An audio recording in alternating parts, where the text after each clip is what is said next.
एक जमाना था जब फ्री ट्रेड एग्रीमेंट को हम सिर्फ इस मापदंड से देखते थे, इतने % लाइन खुल गई, इतने % प्रोडक्ट्स पे अब हमें मार्केट एक्सेस मिल गया। वैसे तो स्विट्जरलैंड ने लगभग 99% हमें सामान के ऊपर जीरो ड्यूटी दे दी है, शायद 99% से ज्यादा ही होगा,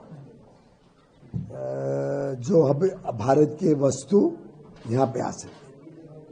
पर कई सारे सर्विस सेक्टर के लाइनें हैं जो पहले हमारे लिए खुली नहीं थी स्विट्जरलैंड में, वो भी अभी खुल गई हैं।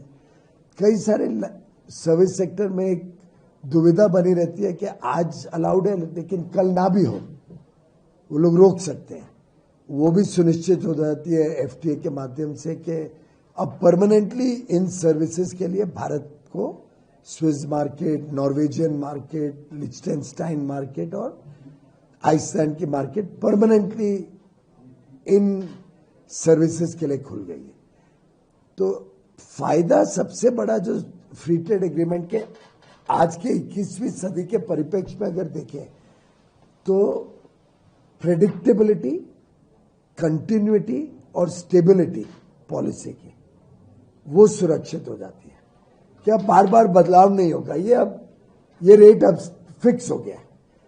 तो निवेशकों को दोनों तरफ के, भारत के भी कई लोग निवेश कर सकते हैं यहाँ पे आके और लाभ ले सकते हैं यहाँ के काम का, यहाँ के लोग भारत में आके निवेश कर सकते हैं। और मेरा आपने सुना भी अभी पहले बात करते हुए कि सबसे बड़ी बात जो भारत की बड़ी मार्केट है और हमारा टैलेंट, कौशल है, उसके कारण भारत में वही चीज जो स्विट्जरलैंड में 100 रुपए की होती है भारत में 15 रुपए की हो सकती है। उसके कारण वो कंपेटिटिव हो जाएगी, सिर्फ भारत में नहीं, यूरोप और फिर आके स्विट्जरलैंड में भी और कंपेटिटिव हो जाएगी, पूरे विश्व में उनकी मार्केट खुल जाएगी। अगर एक उदाहरण दूं तो जेसीबी ब्रिटिश कंपनी है, 30 साल पहले भारत आई, तब तक जेसीबी यूरोप में ही ज्यादा बनाती थी। 30 साल पहले भारत आई, आस्ते आस्ते भारत की मार्केट ली, फिर आस्ते आस्ते कुछ प्रोडक्ट्स एक्सपोर्ट के लिए शुरू करे।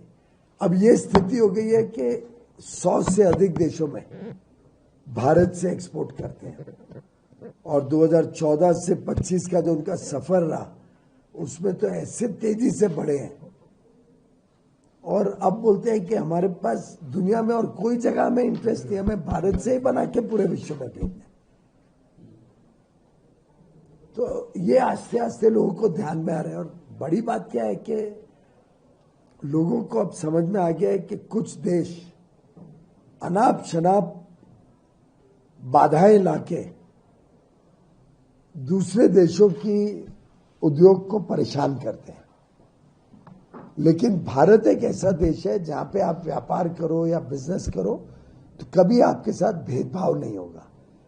टोटल नॉन डिस्क्रिमिनेशन गारंटीड है भारत में। आप भारत में आके निवेश करो तो आप भारतीय कंपनी बन जाते हो।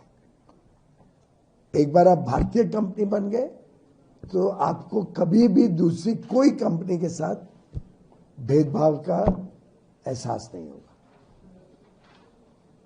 फॉरेन डायरेक्ट इन्वेस्टमेंट के लिए सरल रास्ते बने हैं। आप जब कमाई करते हो अगर भारत में काम करके, तो कमाई को आपको डिविडेंड देना है तो डिविडेंड दे सकते हो, कोई नई टेक्नोलॉजी लानी है तो रॉयल्टी दे सकते हो, आपको अधिक और निवेश करना है तो आपको पैसा वहीं रख के भारत में ही और ग्रो और एक्सपैंड कर सकते हो। और कई कंपनियां सालों साल तक वही पैसे को भारत में और इन्वेस्ट करती है क्योंकि इतना अच्छा रिटर्न मिलता है। तो भारत अब एक बड़ा प्रिफर्ड इन्वेस्टमेंट डेस्टिनेशन भी बन रहा है और एफटीए उस इन्वेस्टमेंट को प्रमोट करने का एक बहुत बड़ा माध्यम है। तो आप जानते ही हैं कि एफ्टा में तो $100 बिलियन का एफटीआई कमिटमेंट भी है साथ में, जिससे 10 लाख नौकरियां भी भारत में डायरेक्टली, और स्विट्जरलैंड की कंपनियां आती हैं तो टेक्नोलॉजी लाती हैं, अनुसंधान लाती हैं, रिसर्च एंड डेवलपमेंट लाती हैं, ऐसी चीजें लाती हैं जो भारत में आज नहीं है, हमारी जरूरत है। तो स्विट्जरलैंड, नॉर्वे, ये जो एफ्टा की 4 देश है और भारत, ये कोई स्पर्धा में नहीं है एक दूसरे के, ये एक दूसरे को 1+1 = 11 वाली कॉन्सेप्ट से काम करते हैं।